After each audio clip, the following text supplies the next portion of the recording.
terima kasih malam hari ini. Sungguh Engkau Allah yang sangat baik dan Engkau Allah yang sangat besar dalam kehidupan kami. Terima kasih untuk minggu yang baru yang Tuhan berikan buat kami semua anak-anak muda di tempat ini. Kami merasakan kasih dan setia-Mu. Sekalipun ada masih banyak tantangan dalam kehidupan kami percaya bahwa Engkau adalah Allah yang baik.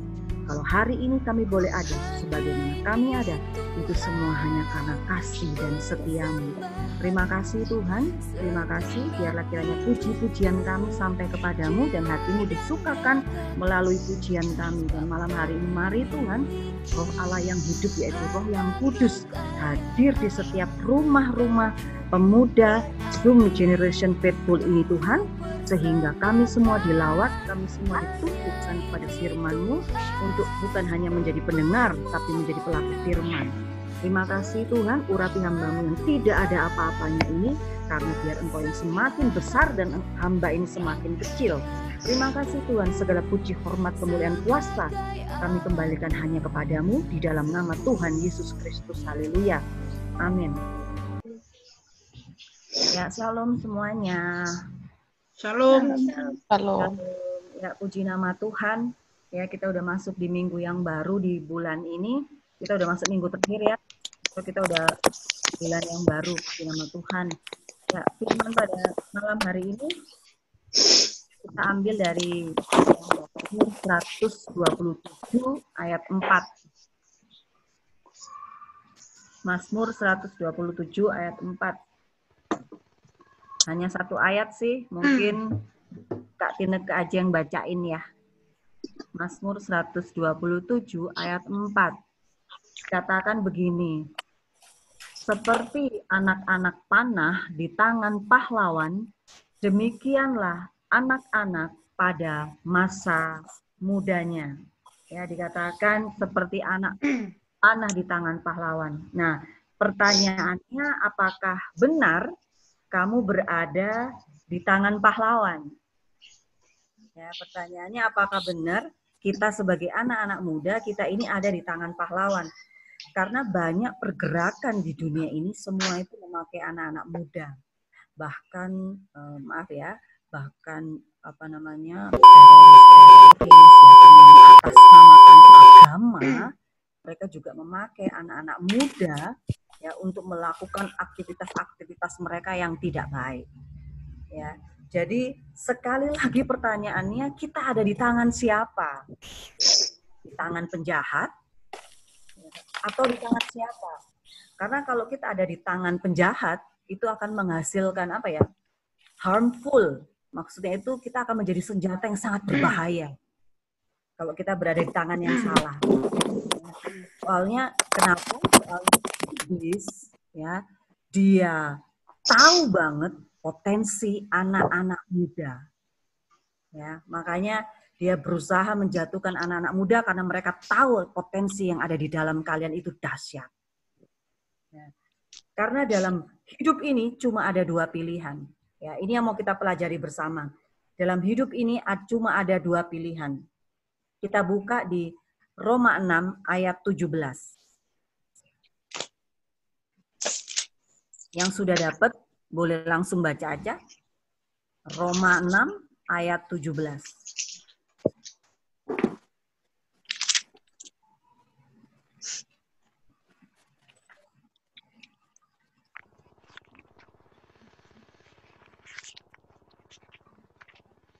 Ada yang sudah dapat? Boleh?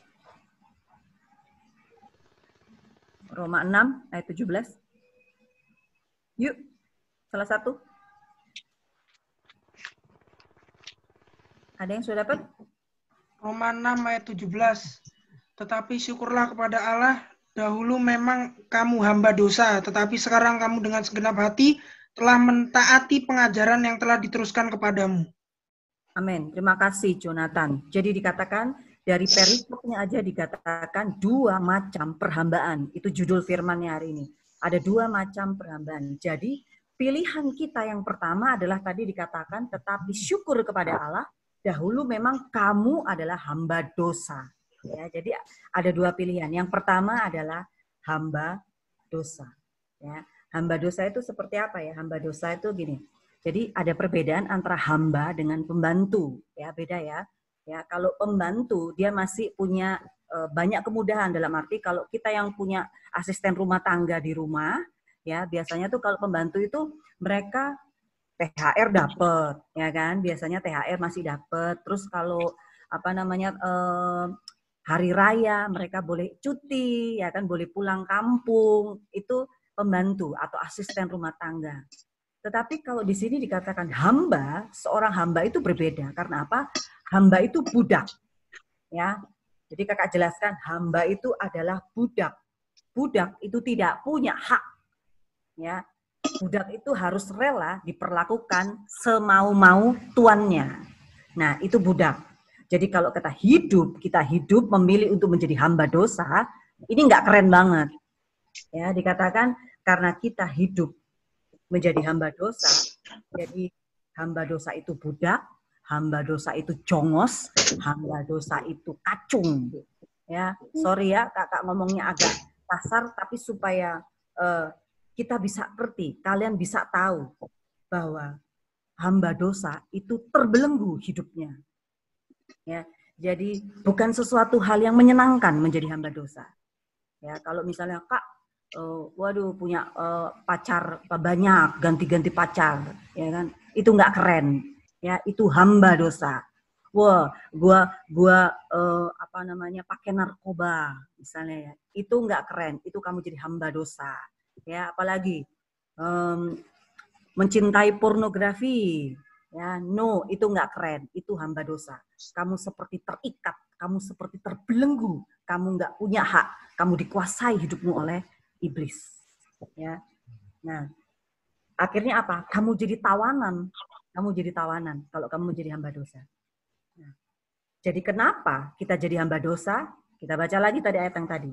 Tetapi syukur kepada Allah, dahulu memang kamu hamba dosa. Tetapi sekarang kamu dengan segenap hati telah mentaati pengajaran. Nah, jadi kenapa kita jadi hamba dosa? Karena kita tidak mentaati pengajaran yang kamu terima. Seperti mungkin firman malam hari ini yang mungkin kakak sampaikan, ketika kalian tidak melakukan, ya bukan nggak tahu loh, tahu karena firman itu sudah diberikan kepada kalian, tetapi kalian memilih untuk tidak melakukannya, itu berarti kalian menjadi hamba dosa. Ya, saat teduh dulu setiap hari, kak aku saat teduh dulu setiap hari, ya good, bagus, tapi masalahnya apakah saat teduh yang kamu baca itu kamu renungkan, kemudian kamu lakukan dalam kehidupan kalian sehari-hari. Kalau sekedar baca, semua orang juga bisa membaca. Ya, ya. Kakak dulu juga setiap ada khotbah dimanapun kakak selalu catat, ya rajin mencatat setiap khotbah. Tapi ternyata hidup kakak tidak berubah, sama aja, dosa tetap dilakukan. Nyatet firman sih nyatet, tapi dosa juga tetap kakak lakukan. Jadi kenapa kok kakak tetap melakukan dosa itu? Ya, karena apa? Karena yang saya dengar itu tidak saya lakukan. Jadi hatiku tidak berubah. Kantong hatiku masih pakai kantong yang lama. Firman Tuhan yang lain mengatakan bahwa anggur yang baru itu tidak bisa ditaruh di dalam kantong anggur yang lama. Karena apa? Kalau ditaruh di dalam kantong anggur yang lama, itu akan rusak, ya, akan sobek. Ya kan? Jadi hidup tidak berubah. Ya, karena apa? Karena pakai hati yang lama. Jadi ketika kita terima firman Tuhan, kita harus pakai hati yang baru. Amin. Ya. Ya. Sekarang gini. Seperti hidup kakak ya. Kakak pikir sudah melayani Tuhan, ya. Sudah bisa menyampaikan sharing, ya kan, menyampaikan firman Tuhan. Tetapi ternyata Tuhan itu tidak merasa dilayani oleh saya, gitu ya. Tuhan nggak ngerasa bahwa apa yang saya lakukan itu untuk dia. Nah, itu sama seperti kalau kita mendengar firman Tuhan, seperti kalian sekarang anak-anak muda sudah dipakai Tuhan, ya, Jonathan, Nilam, Novi, bahkan mungkin semua di sini sudah ada yang pelayanan di dalam gereja lokal, good, itu bagus ya ketika kita terlibat di dalam pelayanan. Tetapi apakah yang kalian lakukan itu untuk kepentingan Tuhan atau kepentingan yang lain, dalam arti kalian melayani, tapi hidupmu tidak berubah. Ya, ketika Tuhan bilang, berarti kakak menyadari bahwa apa yang kakak lakukan atau pelayanan yang kakak lakukan ternyata itu bukan untuk Tuhan. Ternyata untuk siapa? Ya untuk diri gue sendiri, supaya gue dilihat orang, supaya dianggap gue, kayaknya rohani banget gitu. Ya, rajin ikut ibadah Zoom, rajin supaya dilihat orang aja bahwa saya rohani. Gitu. Tapi ternyata saya tidak menjadi pelaku firman. Ya, itu hamba yang pertama, yaitu hamba dosa. Kita baca lagi tadi ayat tadi ya, dikatakan, tetapi syukur kepada Allah, dahulu memang kamu hamba dosa, tetapi sekarang kamu dengan segenap hati telah mentaati pengajaran yang telah diteruskan kepadamu. Ayat yang ke-18, kamu telah dimerdekakan dari dosa dan menjadi hamba kebenaran. Ya, jadi yang pertama tadi hamba dosa, yang kedua menjadi hamba kebenaran. Jadi cuma ada dua, menjadi budak dosa atau menjadi hamba kebenaran. Nah, kalau di antara kalian sudah ada yang mulai bilang gini, aku capek nih, udah mulai jadi apa? Maksudnya jadi hamba dosa. Aku capek, udah mulai jadi apa? Budak. Aku capek melakukan hal yang nggak benar terus. Aku sedih buat Tuhan marah terus. Nah, berita kabar baiknya adalah bahwa hari ini ada undangan buat kalian semua untuk menjadi hamba Tuhan. Ya, untuk menjadi hamba kebenaran. Ya, terserah kalian mau ada di tangan siapa. Ya, ada di tangan pahlawan atau berada di tangan penjahat. Tangan Tuhan atau berada di tangan iblis. Ya. Karena anak muda itu dikatakan sebagai anak panah. Jadi penting buat kalian untuk kalian menyadari bahwa kalian ada di dalam tangan siapa. Ya. Minggu lalu, kalau belum ada yang lupa mungkin ya, minggu lalu kakak sempat menyampaikan ayat ini di 1 Timotius 4 ayat 12. Ya. Di 1 Timotius 4 ayat 12 kakak bacain, jangan seorang pun menganggap engkau rendah karena engkau muda. Jadilah teladan bagi orang-orang percaya dalam perkataanmu, dalam tingkah lakumu, dalam kasihmu, dalam kesetiaanmu, dan dalam kesucianmu. Ya, jadi di sini kakak mau kasih tahu, kita sebagai anak muda itu hal yang biasa kalau kita dianggap remeh. Bahkan kita nggak bisa pungkiri ya, di gereja pun kadang suka begitu. Anak muda itu ya selalu dianggap ya kurang pengalaman lah ya. Ya itu hal yang biasa. Tapi di sini kakak mau kasih tips buat kalian. Tipsnya apa? Tipsnya supaya kalian nggak dipandang rendah sama orang lain, nggak diremehin sama orang lain. Apa tipsnya? Ya ayat yang tadi. Jadilah teladan. Ya. Dikatakan jadilah teladan. Ayat ini yang mengatakan adalah Rasul Paulus. Dan Rasul Paulus menjadi teladan. Dan untuk menjadi teladan dia perlu untuk merendahkan hati. Ya, dia perlu untuk merendahkan hati. Kemudian kalaupun saat ini kalian sedang dianggap rendah atau dipandang rendah, ya nggak apa-apa, teruslah jadi teladan. Karena apa? Karena ketika kalian menjadi teladan, itu modal yang nanti akan membawa kalian kepada posisi yang lebih tinggi. Jadi kalau hari ini ada yang pelayanan, ya ampun Kak, aku loh pelayanan jadi singer melulu, atau jadi apa? Jadi guru sekolah minggu dulu, kok nggak naik-naik pangkatnya ya? Nggak masalah, jadilah teladan dulu. Hidupmu bisa dilihat nggak? Bisa berdampak nggak oleh semua orang? Karena kalau kamu sudah jadi teladan, keteladananmu itu akan membawa kamu kepada level yang lebih tinggi. Ya, kamu akan dipercayakan banyak hal ketika kamu jadi teladan. Ya. Karena dengan kamu menjadi teladan, itu berarti tanda-tanda bahwa kalian sudah bisa dipercaya. Ya, jadi sekarang yang saat ini mungkin nggak seberapa, khususnya yang ada juga ada di pelayanan anak muda yang ada di Zoom ini ya, ayo semangat ya kan, meskipun mungkin pelayanannya nggak banyak yang lihat, tapi kalian harus semangat loh. Ya, karena apa? Ketika dipercayakan hal kecil ini, kalau kalian bisa jadi teladan, kalian pasti bisa naik. Ya, kemudian dikatakan ayat berikutnya, Masih ayat yang tadi. Jadilah teladan bagi orang-orang percaya. Ya, jadi kalau kamu mau jadi teladan dulu bagi orang-orang percaya, bagi teman-teman kamu, bagi sesama kamu, bagi keluarga kamu. Ya, jadi kalau hidupmu masih begajulan, ya kan, di rumah aja bikin malu, apalagi di luar, ya mohon maaf, kalian nggak akan bisa naik ke level yang lebih tinggi. Ya, ayo jadi teladan. Rendahkan dirimu serendah-rendahnya sampai tidak ada orang lagi yang bisa merendahkan kamu. Gimana bisa merendahkan kamu? Wong kamu sudah rendah kok. Ya, kalau kita sudah ada di titik rendah, ya baru di situ kita bisa dipakai Tuhan. Ya, makanya Tuhan itu suka sekali ngerendahin orang yang songong, ya kan? Orang yang songong itu apa sih? Yaitu orang yang maksudnya ya tinggi hati gitu loh, ya kan? Sombong gitu loh. Ya, karena itu sasaran empuk untuk direndahin.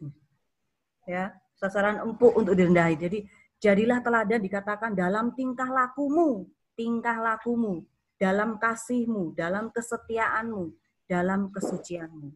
Ya. Dan keadaan direndahkan ini ingat ya. Ya, nih perhatikan, Kakak mau kasih sedikit masukan nih. Kalian pernah kan ngelihat orang atlet panahan, pernah ngelihat nggak atlet panahan? Ya, atlet panahan itu kalau mau melepaskan busurnya, itu panahnya ditarik dulu ke belakang. Ya, bener ya, ditarik dulu di belakang. Jadi, waktu kalian udah ikut Tuhan, sungguh-sungguh, tapi mungkin kalian belum dibawa Tuhan naik, sabar aja. Karena apa? Itu kalian lagi ditarik ke belakang dulu sama Tuhan, ya. Kok nggak maju-maju? Sepertinya nggak maju-maju. Tapi sebenarnya Tuhan sedang mengambil satu titik sasaran untuk melesatkan kalian kepada sasaran yang tepat. Tapi kalian perlu ditarik dulu ke belakang. Ya, bukan berarti kalian mundur. Ya, tapi itu namanya proses. Ya, itu namanya proses. Percaya deh. Jadi kalau kamu ngerti bahwa kamu adalah anak panah di tangan pahlawan, ya, kamu akan suka dengan proses ini. Bukan nggak suka ya, kamu harus suka dengan proses ini. Dalam tokoh Alkitab, kita bisa ambil contoh Yusuf. Ya, kalian pasti udah banyak tahu ya cerita tentang Yusuf ya. Gimana Yusuf dia bermimpi bahwa dia akan bahwa kakak dan adiknya bersama keluarganya akan menyembah dia, yang artinya bahwa satu hari nanti dia akan menjadi orang penting di negeri itu, ya kan? Dan keluarganya akan menyembah dia. Gila nggak tuh ya, bahwa keluarganya akan menyembah dia. Sekarang aja ibaratnya kalau kita jadi presiden, belum tentu loh orang tua kita menyembah kita, bener nggak? Ya kan? Tapi ini di Yusuf ceritanya, dia bermimpi waktu dia masih muda, bahwa dia bermimpi keluarganya akan menyembah dia. Ya. Nah, jadi tapi ketika Yusuf diizinkan Tuhan untuk apa? Jadi budak, ya kan? Ketika dia dijual jadi budak. Tapi ketika dia dijual jadi budak, dia jadi budak yang berkenan loh. Kemudian di penjara. Jadi di penjara pun dia jadi narapidana yang berkenan loh. Jadi nggak peduli dimanapun dia ditempati, dia bisa jadi berkat. Ya. Masalahnya Yusuf itu cuma satu. Ada yang tahu nggak? Masalahnya Yusuf itu cuma satu. Masalahnya Yusuf itu apa? Yusuf itu terlalu ganteng. Cuma itu aja masalahnya. Dia terlalu ganteng. Ya, kenapa dia terlalu ganteng? Iya, sampai itu istri bosnya itu sampai naksir dia, Tante Poppy, ya kan? Sampai naksir dia, kemudian apa? Ngajakin Yusuf boboci, ya kan? Ngajakin Yusuf bobo ciang, ya kan? Tapi ingat, kerennya nih apa yang dikatakan oleh Yusuf. Ya, dikatakan oleh Yusuf, gue nggak mungkin kecewain suami lo, katanya. Dia ngomong sama Tante Poti nih, gue nggak mungkin kecewain suami lo, ya. Dia udah terlalu banyak percayain banyak hal sama gue, ya kan. Dan yang pasti gue nggak mungkin berdosa kepada Tuhan. Wow, luar biasa ya Yusuf ya, ya. Itu namanya ya apa ya? Itu keren banget. Itu namanya anak panah. Ya, itu Yusuf itu namanya anak panah. Karena apa? Ketika nggak ada yang lihat, dia tetap memilih lakukan yang benar. Ya, ketika Yusuf memilih untuk difitnah, ya, difitnah, dia lebih memilih untuk difitnah loh dibandingkan untuk mengikuti kemauan Tante Poti. Ya kan? Dia lebih memilih untuk difitnah dan akhirnya masuk ke dalam penjara daripada untuk melakukan hal yang tidak benar. Itu namanya anak panah. Kakak harapkan kalian seperti itu semua. Ya, ketika dihadapkan kepada pilihan-pilihan yang tidak baik, kalian bisa memilih hal yang benar. Dan kejujuran Yusuf itu tidak membawa dia naik loh. Kan tadi Kak Tineke bilang, kalau anak panah tuh ditarik dulu. Jadi Yusuf ditarik lagi ke belakang. Bukannya tambah naik, jebloskan ke dalam penjara. Ya kan? Tapi ingat, ya, di dalam penjara dia tetap jadi keren. Ya, masuk penjara jadi napi, tetap dia jadi napi yang terbaik.